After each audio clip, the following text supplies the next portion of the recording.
જય ભવાની. આજે વાત કરવી છે ઈદમ ન મમ ઈદમ રાષ્ટ્રાય. ભારતના એવા અનેક વીરો છે કે જેમણે પોતાનું લોહી આપી અને દેશનું ગૌરવ વધાર્યું છે. આજે વાત કરવી છે સરદાર ઝાલાની, જે મહારાણા પ્રતાપના સેનાની અંદર એક જાબાઝ સૈનિક હતા અને તેમનું શૌર્ય અપરંપાર હતું. તે ખૂબ નિડર અને બાહોશ હતા. મહારાણા પ્રતાપનું યુદ્ધ જ્યારે થયું ત્યારે તે સેનાની અંદર એ યુદ્ધ લડતા હતા.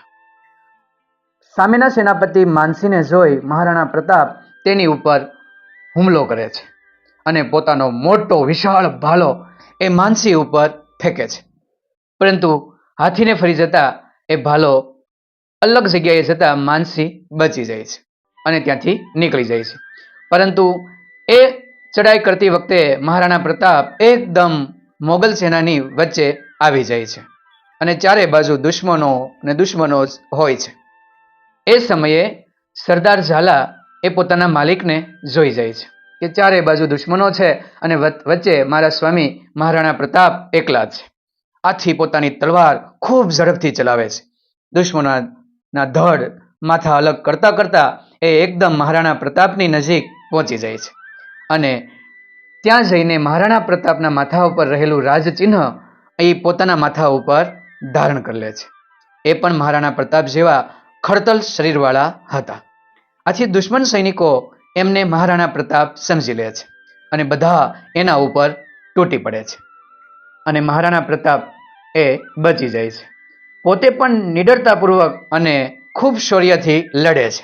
અનેક દુશ્મનોનો નાશ કરી નાખે છે. પરંતુ આટલા બધા દુશ્મનો હોવાને કારણે એ તમામનો સામનો કરી શકતા નથી.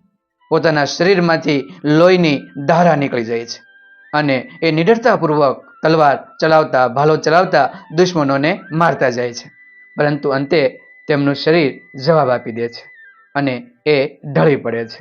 આ વીરે પોતાના સ્વામીનો જીવ બચાવી લીધો હતો અને હસતા મુખે દેશ માટે પોતાનું બલિદાન આપી દીધું હતું.